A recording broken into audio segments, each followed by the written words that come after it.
Hello everyone, back again after a long break. um, yeah, so lots has happened in the last few months in my life, and also with Watchtower.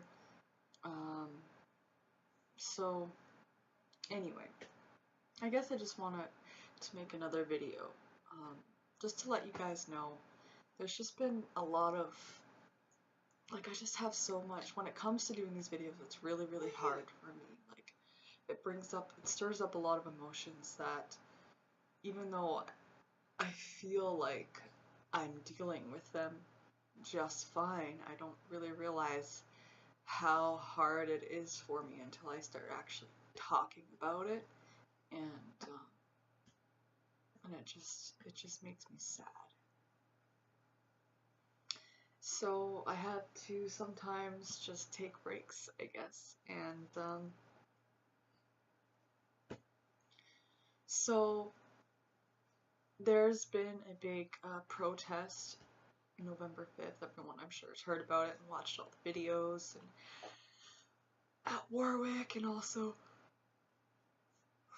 some people going to the Kingdom Halls and just speaking up about child abuse and other things.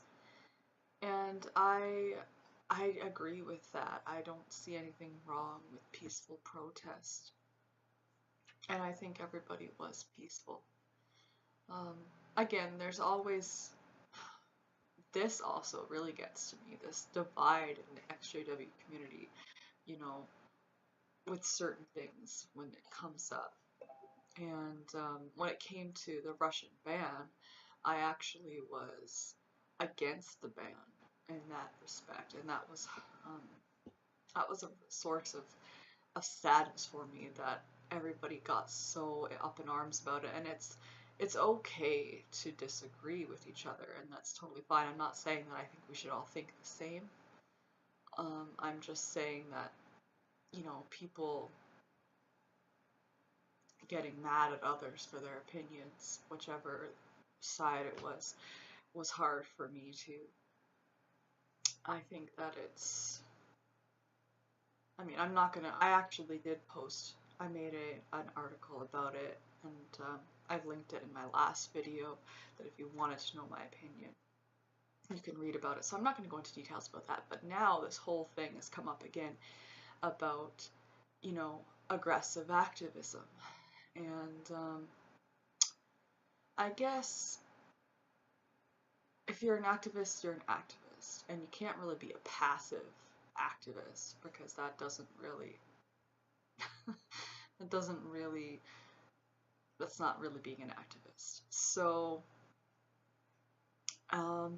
but at the same time, I understand, um, on some level, that you don't want to be rude or demeaning, um, name calling, all that kind of stuff. But it is perfectly fine, in my opinion, to protest. So if that means outside of, headquarters at Warwick or in Kingdom Hall, if you're brave enough to get up there and speak your mind, or just to say some things that's happened to you, well then by all means, if you can do that. Because, as other activists have pointed out on YouTube, there will be witnesses who will never ever search the internet to see these videos, or even, not even about the videos, just to look up anything about their religion. They'll never ever search the internet. And maybe you showing up in their Kingdom Hall, telling them, hey, this is happening, will cause such a stir that it might make them want to do that, or it'll make them remember it for the future. So maybe not immediately, but maybe later on in life, when they are at a place where they feel like they can question, they'll remember what happened that day. on the 5th, and I think that's a good thing. Now, that being said, when I was a witness, had anybody ever crashed my Kingdom Hall, I don't know how I would have reacted, but I definitely have plenty of experiences of going out in the ministry and going door to door and talking with people who were very, very against my whole belief system at the time, obviously. And I don't recall ever actually running into somebody who was a former witness, but I have run into people that have challenged um, the disfellowshipping practice, the blood doctrine, um, just beliefs in general. I've never run into people that talked about child abuse within the organization. So that would have been very, like, I wouldn't have believed it, as I'm sure a lot of you can say as well. When you were witnesses, you probably didn't really believe it until you gave yourself the permission to look outside the box, you know. And yeah, so I definitely remember running into certain situations like that, and who knows, maybe they were former witnesses and they just didn't tell me because they thought that I would automatically then judge what it was that they were saying as apostate.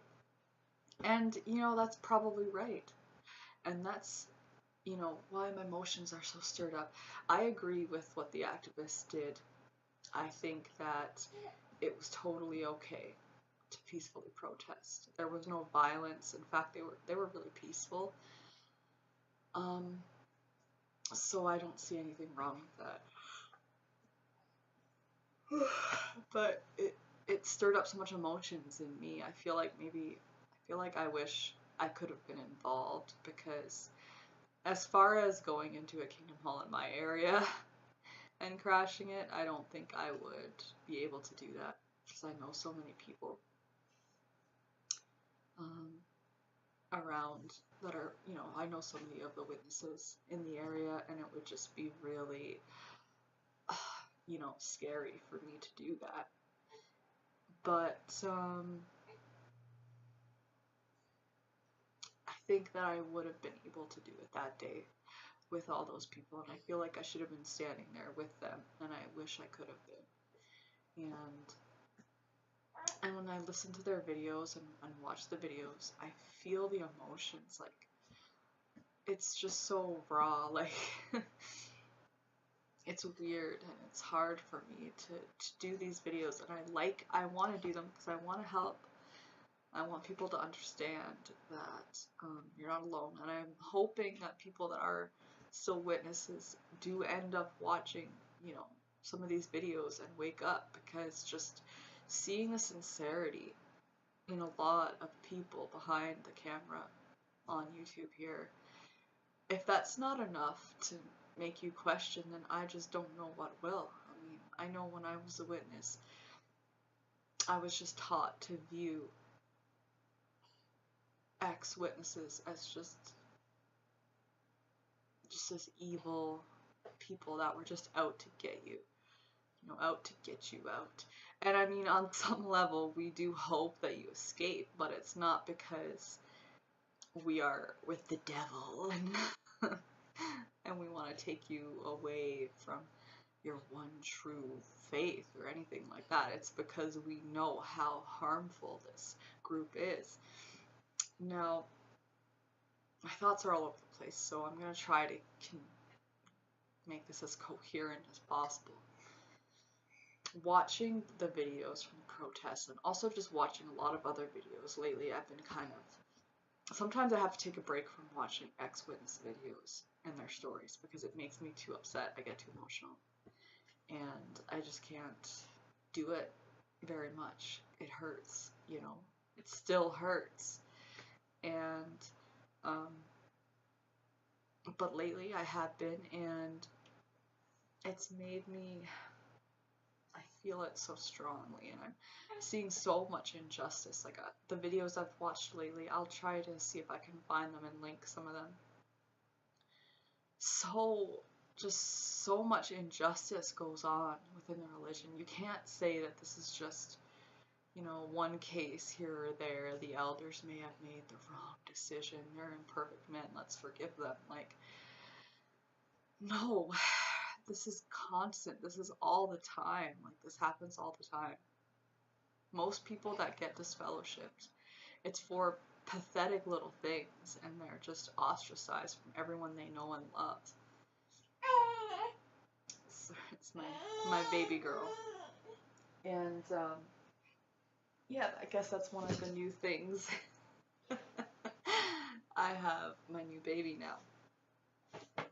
Anyway, and it just hurts, it makes me feel so sad listening to these videos. I feel the pain. I feel the pain they're going through because I understand.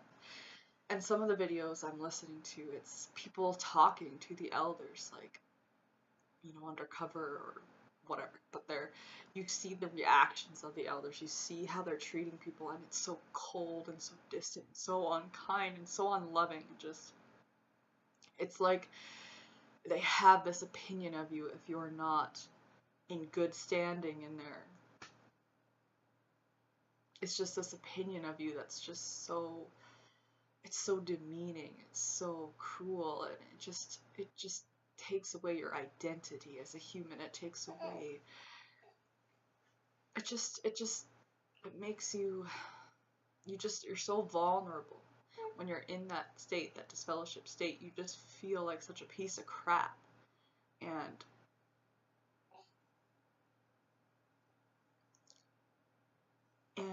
you view yourself through these elders' opinions of you. You view yourself through what everybody else views you as, and even if maybe those people don't all see you as a bad person, maybe some of them are seeing that this could have been, maybe some of them think in their heads that, oh, I don't see why that person should have been disfellowshipped in some cases, if they know the story. Or maybe some of them,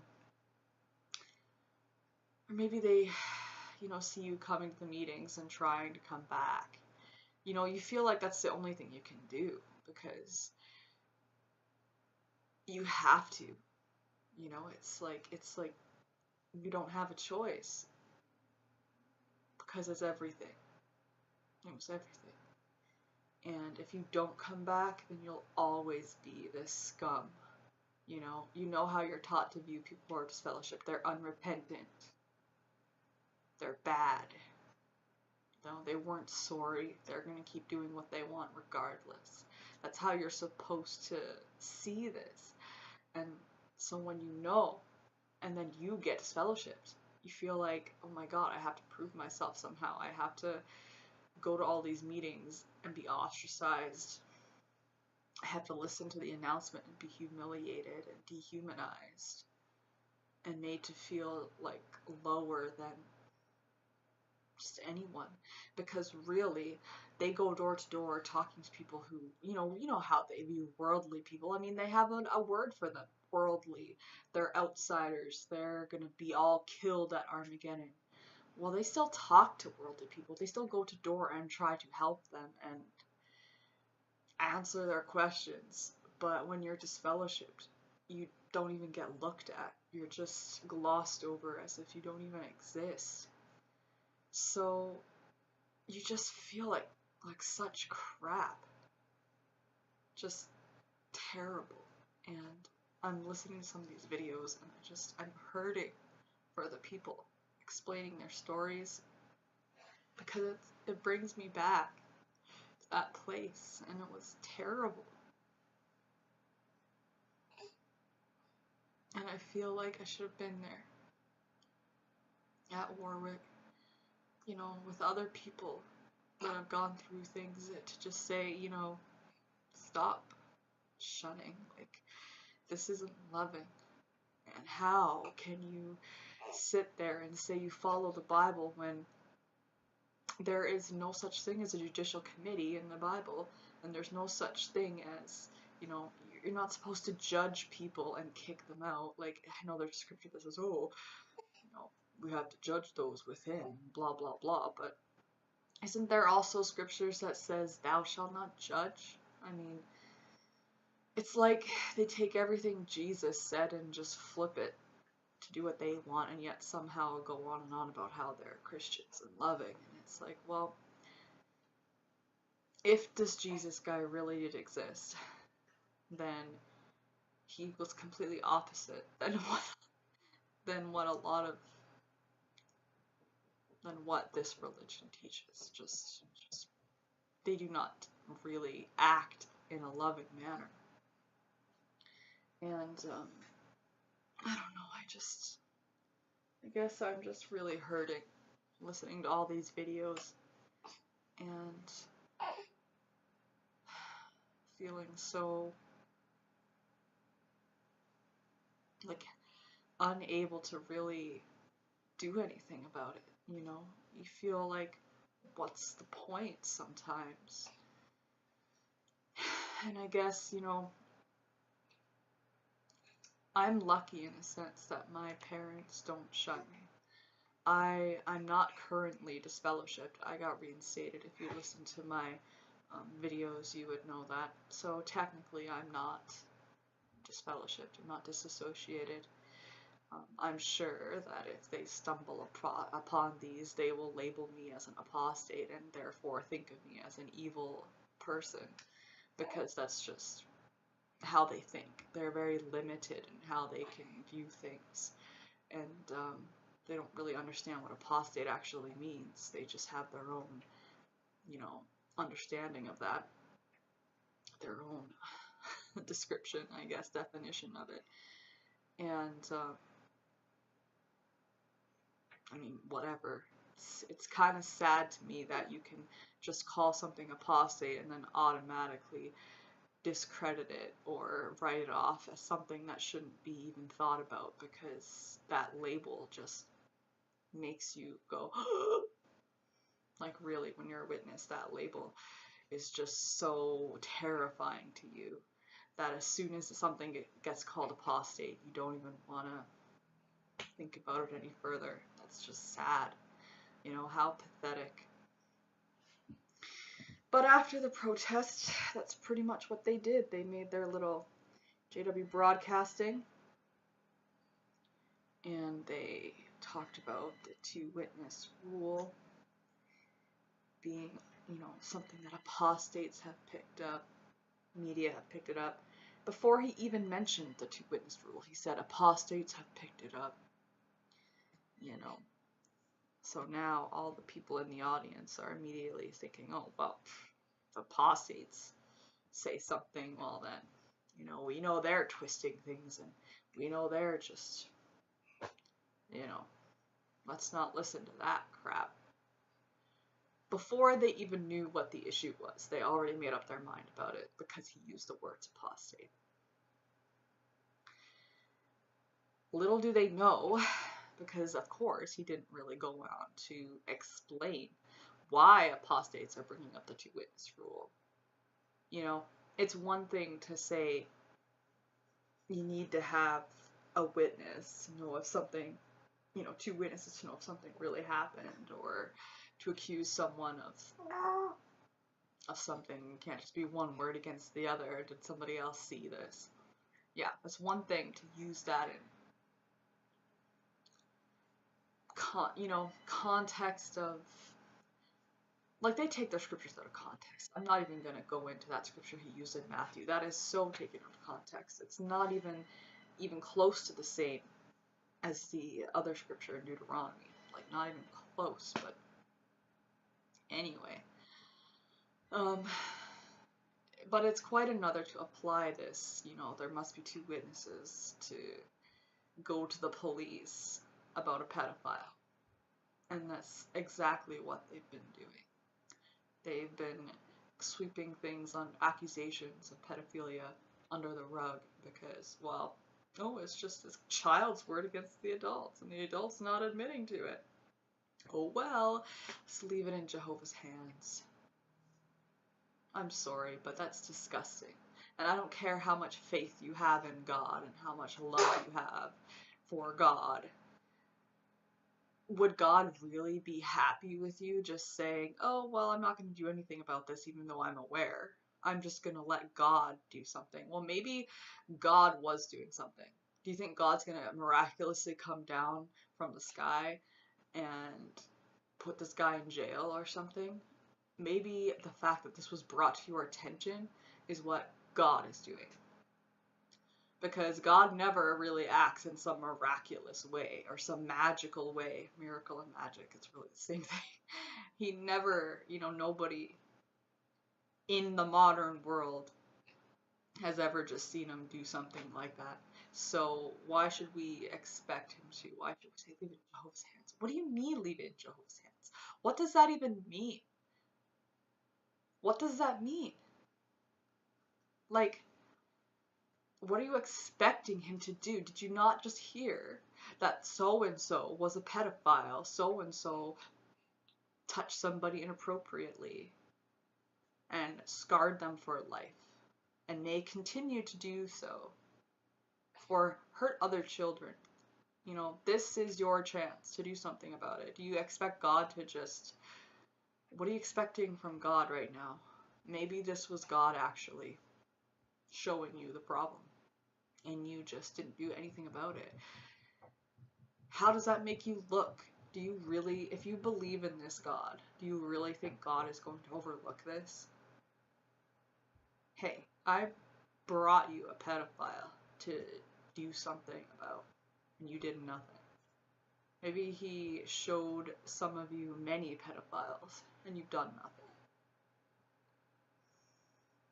I'm sorry, but if there is a God that really gives a shit, and he's gonna judge you in the end, I don't think you're gonna be judged too favorably. I don't care what your elder's manual says. You should have the common sense enough to know that it's disgusting and despicable not to do something about it. That's just it. So your 2-witness rule that you got from the scriptures here are grossly out of context, and anyone with a brain can see that. So I don't know how you men are even still... I mean, part of me wants to be so angry with you elders, and then a part of me is like, well, I feel sorry for some of them, because I've seen some of their videos on YouTube that are now no longer in the organization, and they've had to go along with certain things that they didn't agree with. But if they didn't, they too would just get disfellowshipped. And it's like, how sick, how sick. This is such a cruel organization. It's just so, so unloving. It's just, I don't even know what other words to describe it. It's just, there's no words. There really isn't. There's nothing else you can say. It's just so sad. And it just breaks my heart. Like, it breaks my heart listening to some of these people tell their stories. And there's one guy I listened to, he was disfellowshipped for 7 years because he was drinking and at times got drunk. So he had a little bit of a drinking problem. And instead of... He was an elder himself. He wasn't a pedophile. He wasn't beating his wife. Something like that. Probably nothing would have happened to him. But, he confided in them because he knew he was drinking too much. And they disfellowshipped him. And for 7 years put him through hell. His family life was shattered. His kids looked at him like he was unworthy, I know what it's like to be disfellowshipped and have this terrible... It's just like, There's nothing you can do. There's just nothing you can do. No wonder people commit suicide. No wonder so many people commit suicide. I mean, I have a journal full of entries talking about how depressed I was, you know, and it doesn't, I mean, I can't even read that journal without crying because it brings me back, you know, this is why it's so hard for me to make these videos. And, you know, there's another video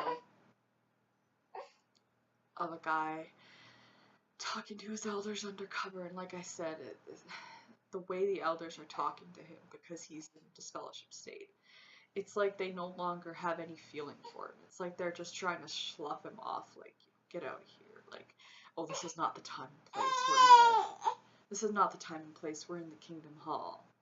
You know, people are watching us.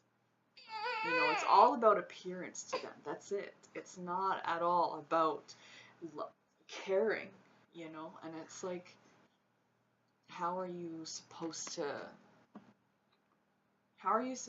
deal with that? Like, when you're a member and you start to realize just how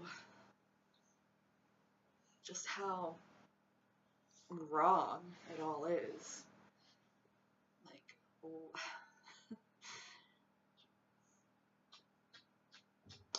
you just, like, I remember when I was fellowshipped, going back and forth, you know,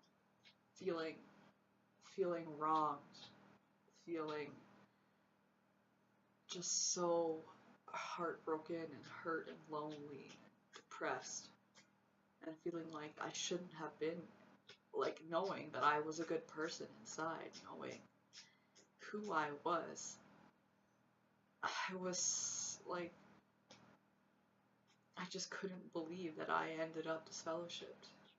You know, I kind of, even though I'd seen other people be disfellowshipped, that I kind of felt like, you know, they didn't seem like they were that bad at people either.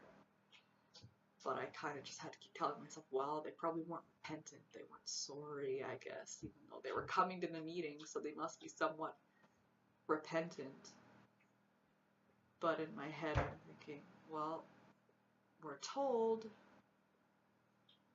that if they're disfellowshipped, they're not sorry for what their actions were, and they're just going to keep doing it, and therefore they have to be disfellowshipped.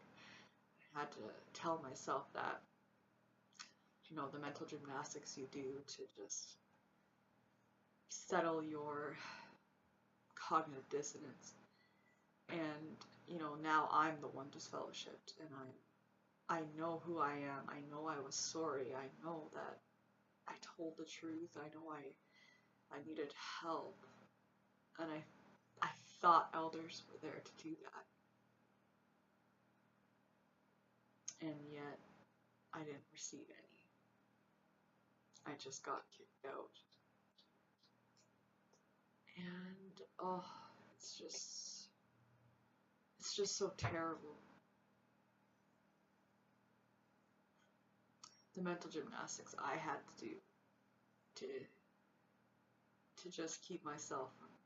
I couldn't not get reinstated, right? Because in my head I'm like, alright, I know what everybody views me as now.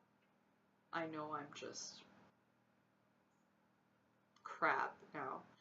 And then if I don't get reinstated, I will never have the same relationship with my family. I will never have my friends back. I'll never get to explain anything. You know, why I was fellowshipped. They'll just be left to speculate forever. And that just, I couldn't let that be the case. It just ate me up inside. You know, it's just like awful. And so and so to not be so conflicted inside, you know, because I felt so wronged and so, just so, you know, terrible and horrible. Like, I shouldn't have been put through this, and yet I was still going to every meeting, putting myself through it, you know, sitting in the back, acting like a leper, you know. So I had to tell myself this story that I could accept. You know, like, okay, I did wrong, and therefore this is why. And, you know, even though I felt wronged, I was still trying to get back, and so I couldn't. It was so conflicting, and I couldn't just not. I don't know. I don't know what I'm trying to say. I mean, I think I know what I'm trying to say, but it's hard to get the words here. Basically, in my journals, you know, one page I'm saying I'm so upset I shouldn't have been disfellowshipped, and then the next page I'm like, but you know, I did wrong and I needed the discipline and blah blah blah. It's just so back and forth. So it just was a really, really hard time for me. So I guess what can I say? It's just, it hurts. It hurts to still talk about it to this day. And part of why these videos are hard to make is because you still feel the judgment, even though I've not been a part of this organization now for like, I don't know, 5 years, really. Because I stopped going when I was 20 or 25. So for 5 years, I have not been a part of this.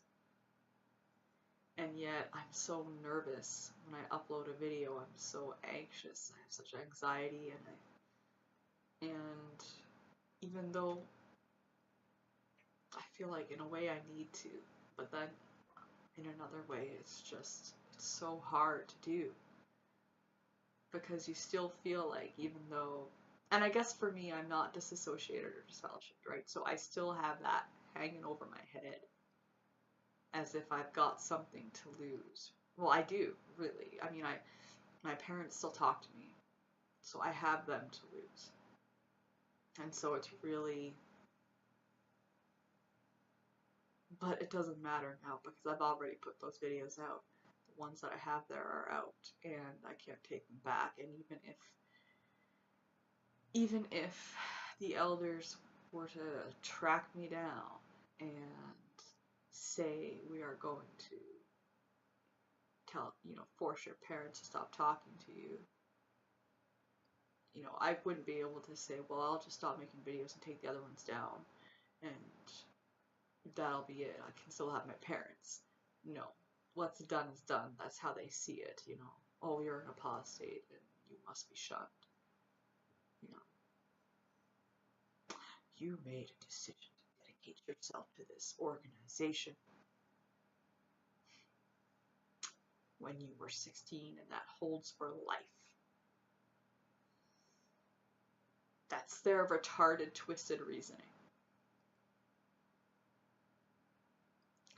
And so, sorry, I guess I shouldn't have said retarded. Pardon me. It's their twisted, ridiculous reason. But what do you do? What do you do? I need to make these videos because I feel like I need to help people, and I'm hoping that some witnesses that are questioning, that are giving themselves permission to look online, will stumble across all the many victims of this terrible disfellowshipping policy. The blood issue, people who have committed suicide, hear their family stories, people that are victims of child abuse, hearing some of the elder stories about how many pedophiles they've had to deal with, how it was dealt with. If you hear all this stuff, there's just no way that you can look over everything. In one of the videos that I was watching recently, the man had questions, very legitimate questions. I can't remember all of them, but why was Watchtower part of the UN? How did they come up with the 607 date, the fall of Jerusalem? There's other questions. How did they come up with how did they reach the shunning policy to do with this fellowshipping? How did they come up with this shunning part of it to this degree? Just a lot of questions, and he had these questions. He was just fellowshipped currently, and he was trying to get elders to answer them, and they refused to answer them. He was trying to meet with elders, and they just wouldn't get back to him.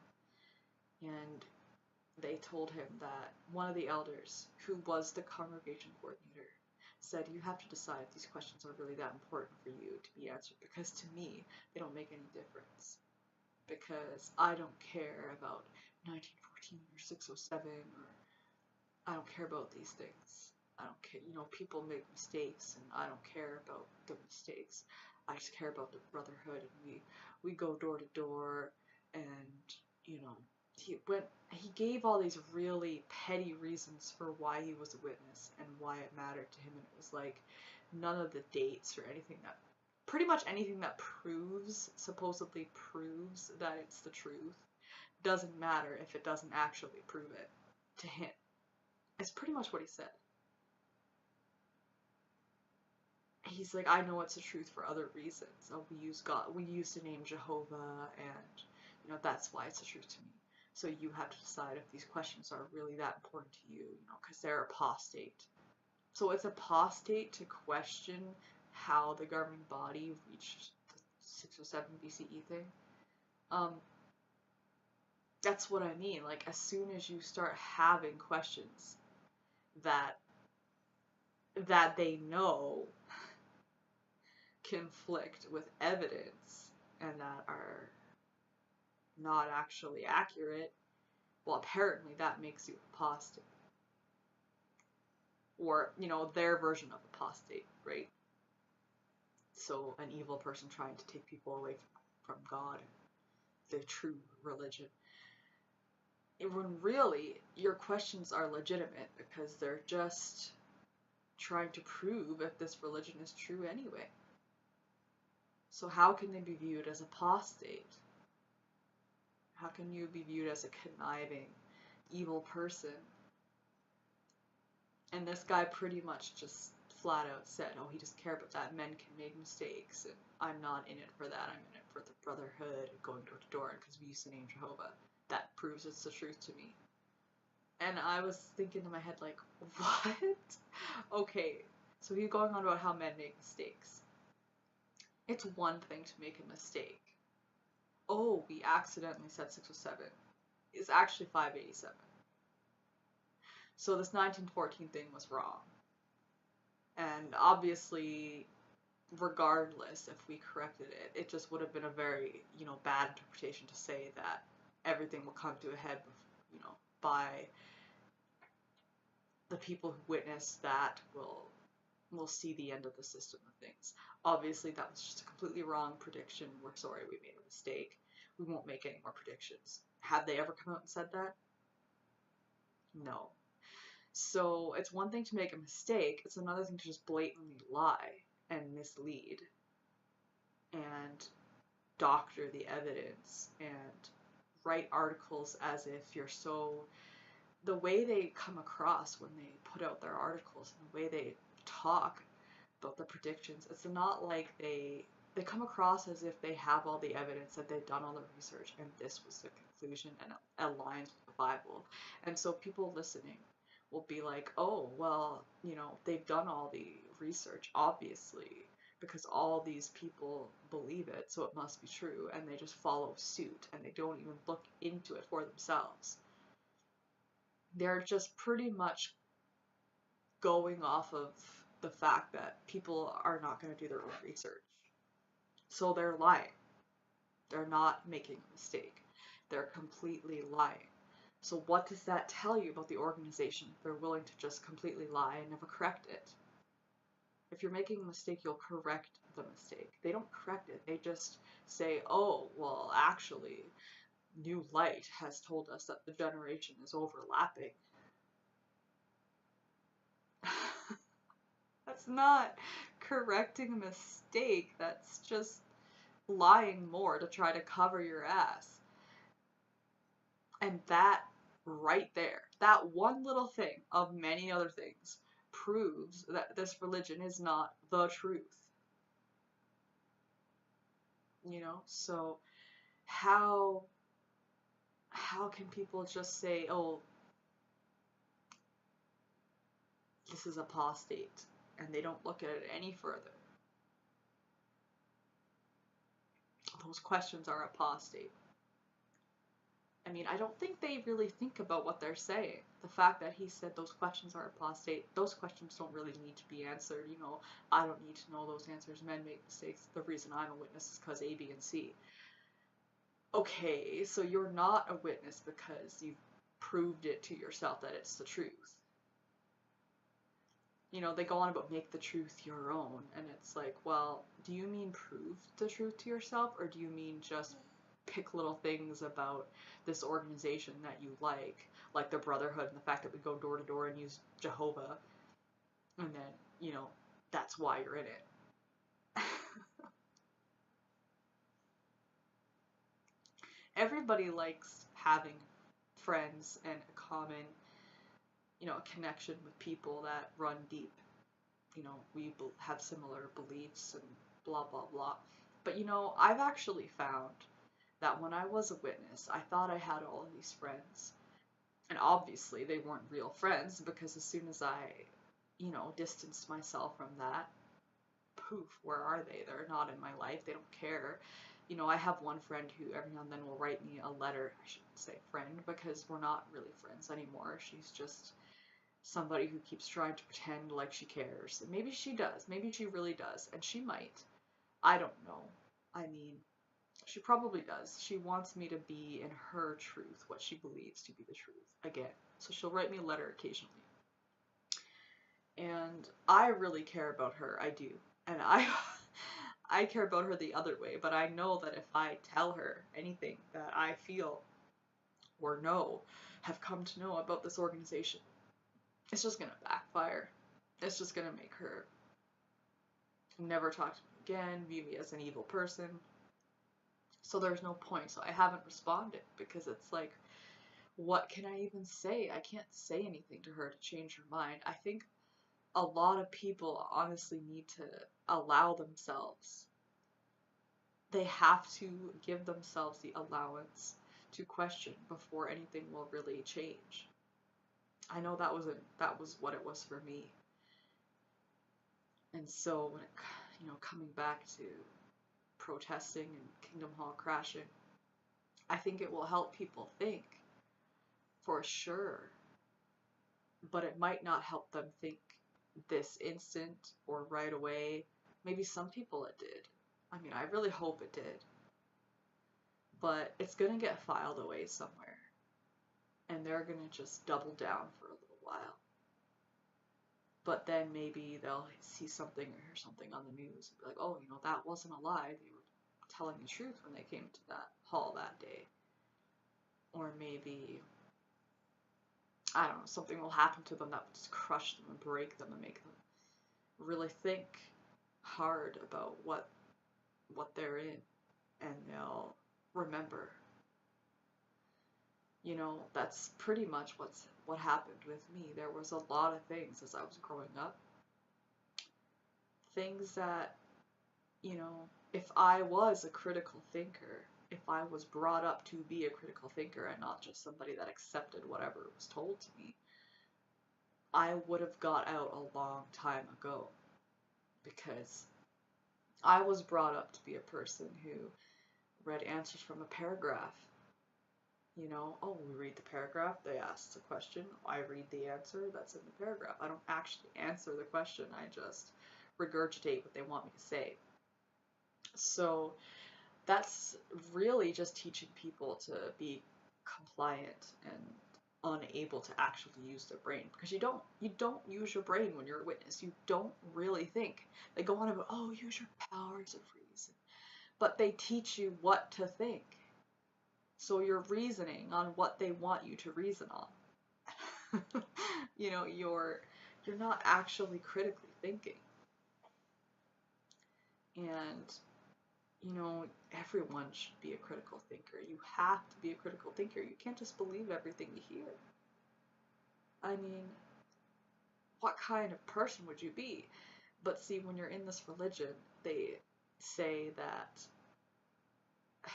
they teach you to just believe everything that they say, without any questioning. So there was things, you know, that if I had any critical thinking skills, I would have realized how wrong this religion was a long time ago. You know, them trying to just them making their dates and their timelines and oh, for the Bible, like it makes no sense with history at all. And I found that out a long time ago. You know, when I was a teenager, I was trying to reconcile dates and trying to figure out when something would have taken place in history and the Bible, and like basically the Bible doesn't even, you know, from witness perspective, doesn't even go as far back as the Sumerians, you know, so none of it made any sense. And I knew that, and I thought to myself, you know, that really was hard. That was so hard for me to get through. And it would always plague me, that little like, oh, well, you know, archaeology proves this, the Bible says this. Oh my goodness, was that ever hard for me to just get past that? But that was probably one of the biggest things that I had to, I don't even know. See, I wasn't a critical thinker, and so I didn't allow myself to think about it. It was like in my mind, it plagued me every now and then. It just stuck out like in my head, and it was like, oh my God, how do I, you know, I just stopped thinking about it. I just shut it down. I was like, no, you know, witnesses got it right. No, no, no, won't even allow my train of thought to go down that rail. You know, like, what? Who does that?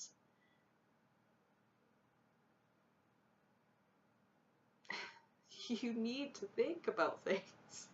And I didn't allow myself to think about it because thinking about it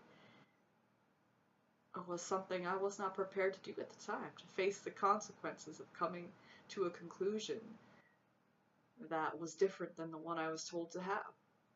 You know, I just was not in a place to think.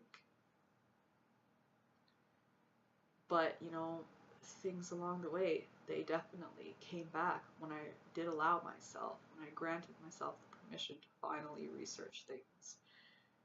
Things that I had put aside and stopped thinking about, literally, came back again into my head, and it was like, wow, you know, why didn't I realize this before?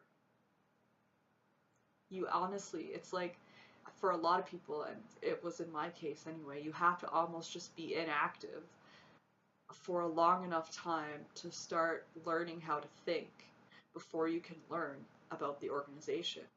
So there's a lot of people, I'm sure, that are not active because it's just so hard to be active because you're just so depressed, you're beating yourself up all the time, you know, and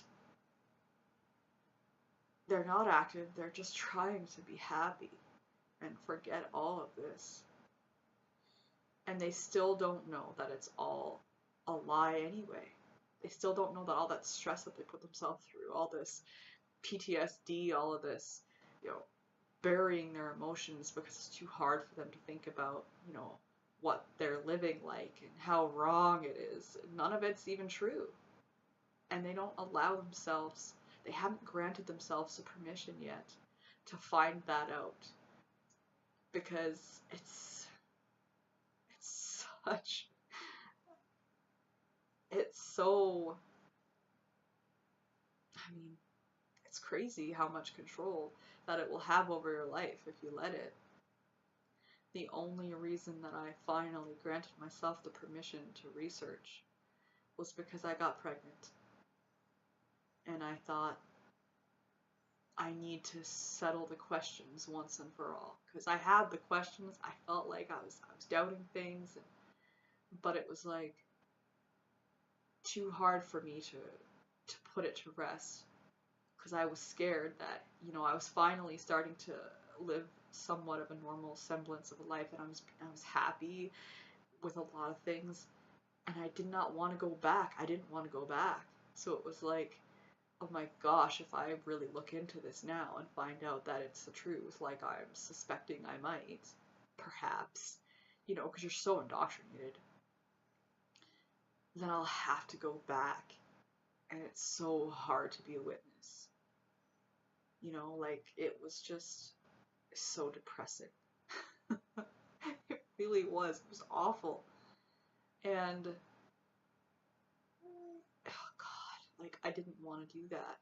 And so when I got pregnant, I was like, okay, I need to know for my child's sake. I don't want him to be destroyed at Armageddon. What a terrible thing to teach people. Little children are gonna die. I mean, it sounds ridiculous that we even believed it, doesn't it? When you really objectively look, after you've woken up, you're like, why did I even believe this? I mean, that's another thing. That's another thing that I always struggled with. Little children being killed by a supposedly loving God. There's so many things that just did not make any sense to me. Oh, well, their parents weren't witnesses, and so they will be killed. I had so much more compassion and love than this so-called God that I was serving. I mean, I couldn't even understand it, and yet I didn't let myself think. I didn't let myself dwell on it. But it hurts. The occasional time that thought came into my head, it was like,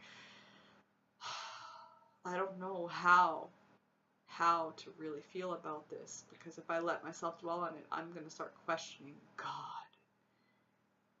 I just can't. I can't. How sick that we were taught such disgusting things. Little children will be killed at Armageddon because their parents weren't witnesses. How disgusting. It's just babies, infants. What kind of a sick God would do that? I mean, if I don't even personally, I don't believe in God anymore. And I'm just going to be honest with you guys. I don't believe in God, and you can think of that what you will. I will never try to take that away from anyone else who believes in God or wants to. I mean, I would love to think that there's a God out there. I'm not even kidding. Like, I would love there to be a God out there who was kind and loving, who was going to set things right. I would love that. That was probably the only great thing about being a witness, is because all the things that I wanted to fix in this life that I knew I had no power to, I would just be like, oh, well, God will do it. But I personally don't believe that he's going to, and I believe that that's why we need to stop relying on this God that we can't prove exists and start doing things as humans ourselves to try to fix things. Being activists is one thing we can do for many different causes. But anyway, yeah, the crap that we believed is just, why did we?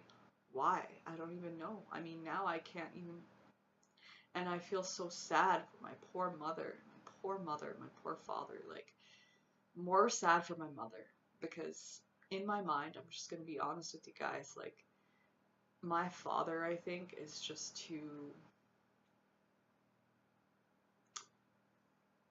this religion kind of suits him. It gives him a feeling of superiority that, no offense, but that he really shouldn't have. He's not an elder or anything like that. He never was. He's not a terrible guy. I don't want to give you that impression. But he's just, he's not like, I think this religion for him, the reason he joined it, I think he has a lot of his own issues too, his own mental health issues that he's never acknowledged or tried to help in any progressive way. So he's just, you know, feeling like this religion will save him somehow because took the bait. He's also very, very indoctrinated, and to the point now where like, and he's also just the type of person who will never ever admit if he was wrong, ever. So he fell for this, and he will die with it. He will take it to his grave. He will never ever admit that it was all crap and that he made a mistake and got converted into a cult. Even if he was shown proof that the things he believes is total crap, I know my father well enough to know that he will just never, ever admit it. Ever. He's gonna die with this religion. And that's sad to me, but at the same time, like, what can I do about it? I know my father. There's nothing I can do to help him wake up. Nothing. He doesn't want to hear anything that would ever give the illusion that, hey, maybe you joined something that wasn't right for your family or for you. He'll never, because he was also the one who was most interested in it at first. It got my mom interested in it.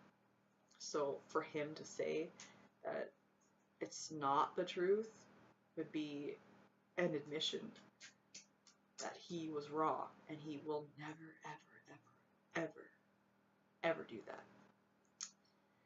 My mom, however, I believe that she is, I know it's so hard. It's so hard to figure her out because there's some days where I feel like she doesn't believe it, and then other days she says things that makes it seem like she's just as indoctrinated as ever. But then other days, it's like she'll say something where it's like, well, that's not how witnesses are supposed to think or view things, or that's totally opposite to how they're supposed to believe something. And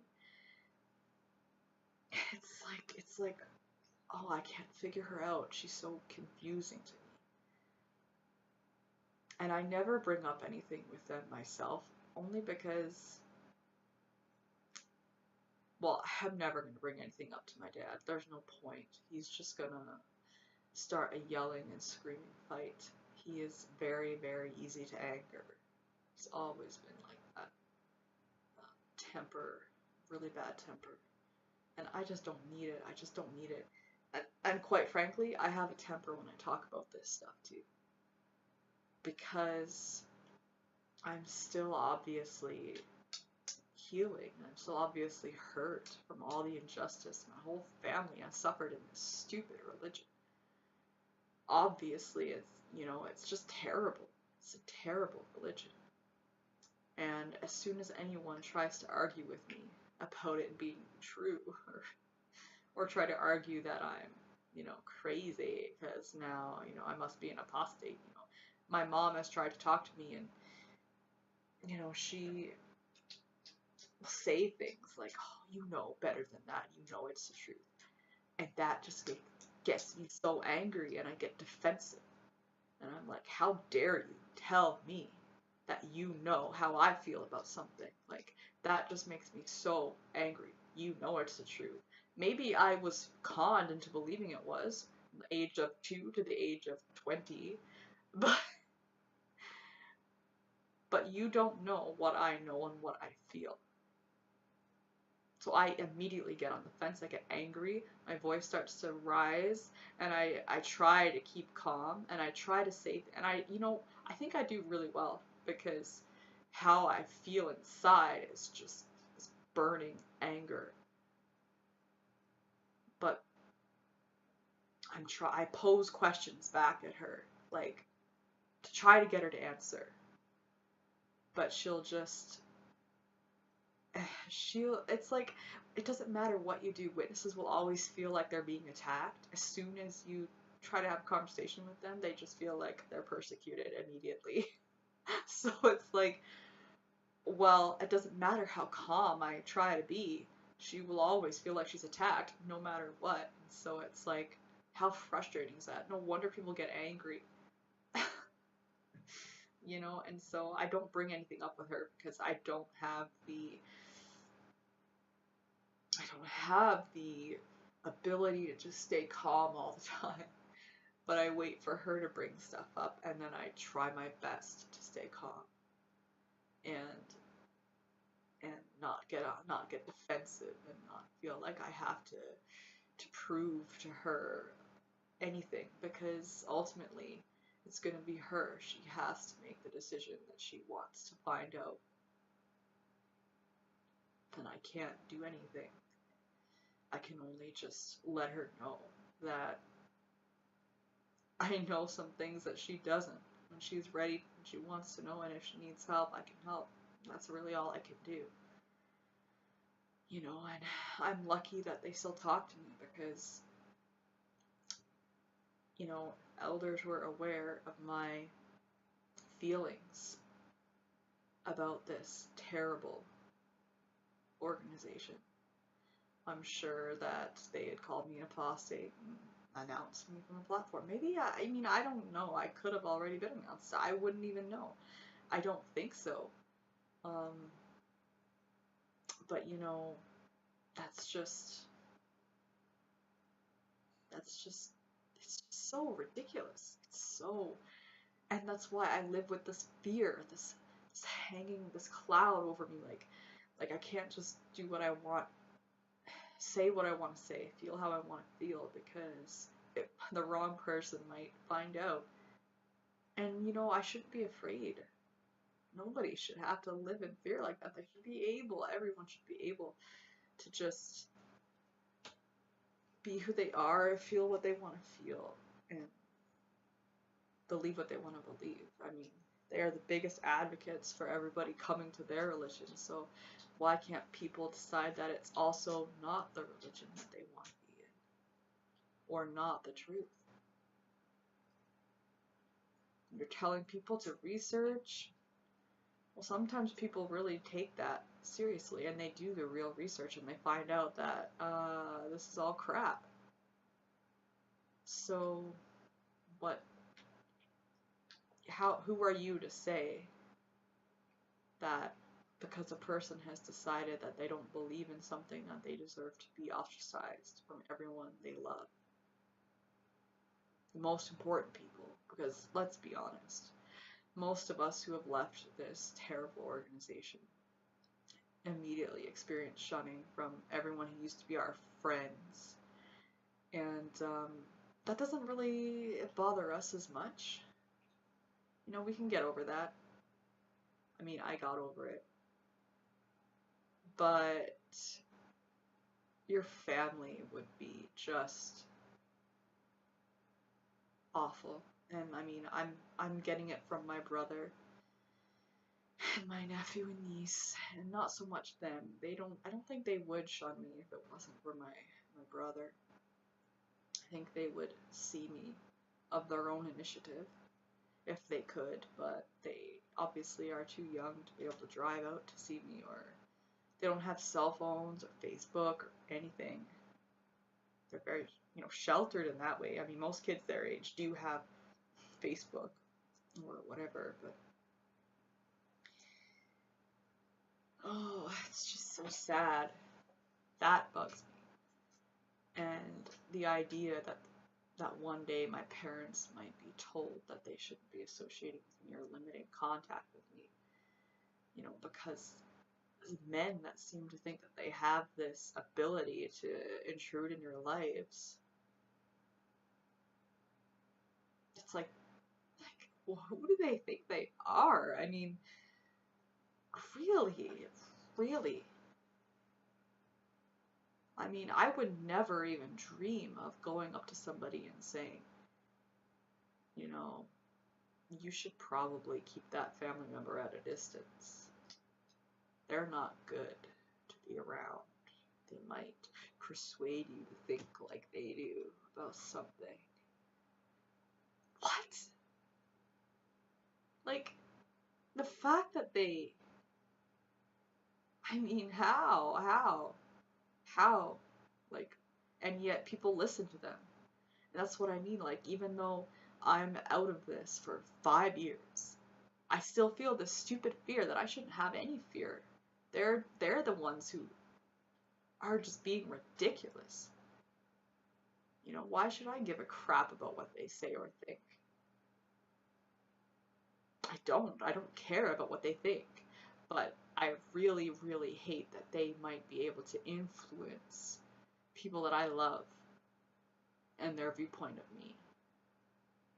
And there's really nothing I could do to change that once they've got their ideas in my loved ones' heads. You know, like my mother and my father, I think they know that I'm a really loving, caring person. And they love my children. They see them all the time. You know, they're good grandparents. And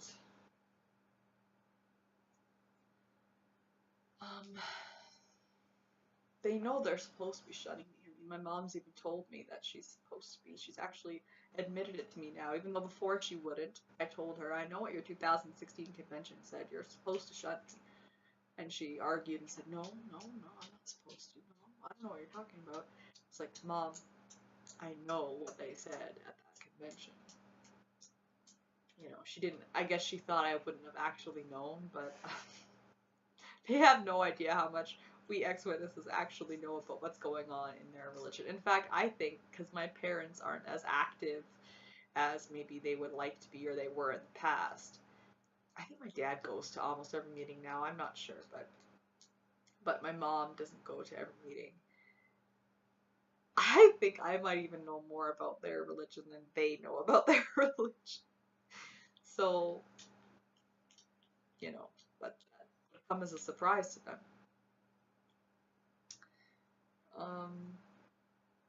You know, but she did admit to me not that long ago that, yeah, she's supposed to shun me, but she won't. So I'm hoping that it stays that way. I'm hoping that my pooch. I'm hoping that they never have that kind of power over her mind to get her to cut off her child,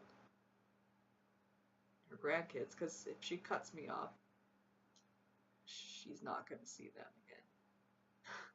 Like, no way. So, I don't think they would. And not just for the grandkids, but even just for me, I don't think they would do that to me. My parents lost a son already. They know how heartbreaking that is. And I don't think they could just cut off another daughter who's still alive. So, I'm just hoping that my mom, I mean, she doesn't have to leave. I mean, I'm not saying I just want her to see how terrible of a religion it is. I just want her to know that the doctrines are crap. You know, I want her to understand that it's very, very manipulative. It's not like this is some innocent religion that we can allow them to go on and believing what they want just because, even though they can't prove it to be true. You know, like that one elder, you know, this is the truth for me because of the brotherhood and we use Jehovah's name and we go door to door. Okay, that's fine and dandy. If that was, you know, all that your religion did, I wouldn't even have beef with you. Like, if you wanted to believe things that cannot be proven just because you like the brotherhood, okay. But your religion is also harmful. It also breaks up families. It also causes people to commit suicide. It also causes people to die for lack of understanding of your blood doctrines because you flip-flopped on them. And just for refusing blood altogether, or refusing even fractions because they don't even realize they could take it, certain medications. It also, women get beaten and abused and can't leave their husbands, and children get molested and it gets covered up. You know, pedophiles can just stay in your organization for as long as they can, as long as they can, as long as they can. I mean, just as long as they don't get reported to the police. They're just continuing on what they're doing. This is very, very harmful. You know, the shunning, you know, give people a choice. You know, if that shunning policy wasn't there, I'm sure so many more people would leave that religion. I'm positive of it. That shunning policy keeps people trapped, like they're in jail. You know, they can't have opinions and voice opinions about how they feel about the doctrines. If they find it silly or cuckoo or unsubstantiated, they can't say that because they'll lose everything. That's ridiculous. You know, that's harmful.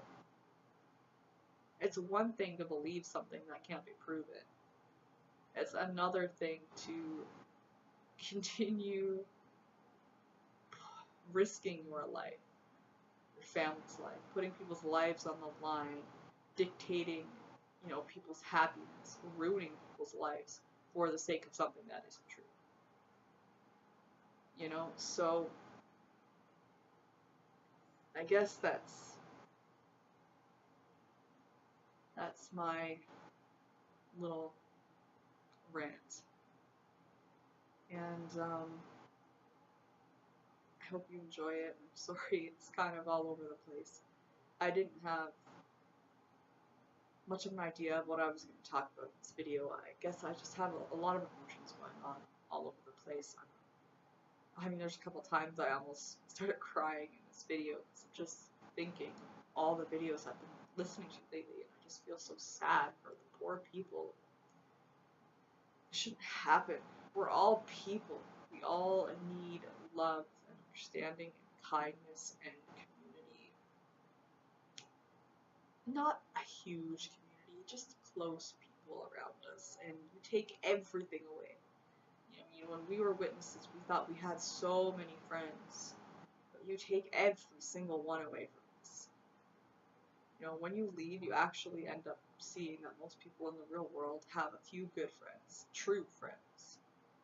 You know, not even close to the amount of friends that you had as witness, but they are so much better, and you feel so much happier around them because you're friends with them, because when you find out who you are and who they are, you bond on a different level. You're not just friends because of your contrived beliefs, or, you know, we both believe this, so therefore we're friends. You're friends because on a deeper level you connect with that person more than just one instance. Even though there are obviously going to be differences, disagreements, that doesn't mean that you can't be their friend. I guess that's all that I should really say, because this video has gotten really long, a lot longer than I anticipated, but sometimes I just go on rants and it goes on and on. But that's all I had to say, and I might make another video in the future. I don't know when. I'm not going to give you any time or anything, but lots of new things have happened in my life. Good things. We've moved.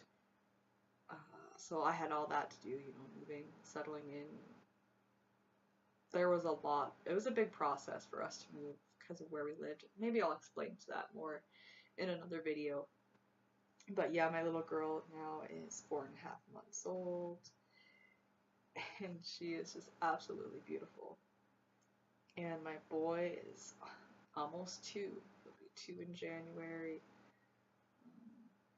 Life is good. I mean, lots of wonderful things. I mean, there's things in this world that's really, really annoying, you know?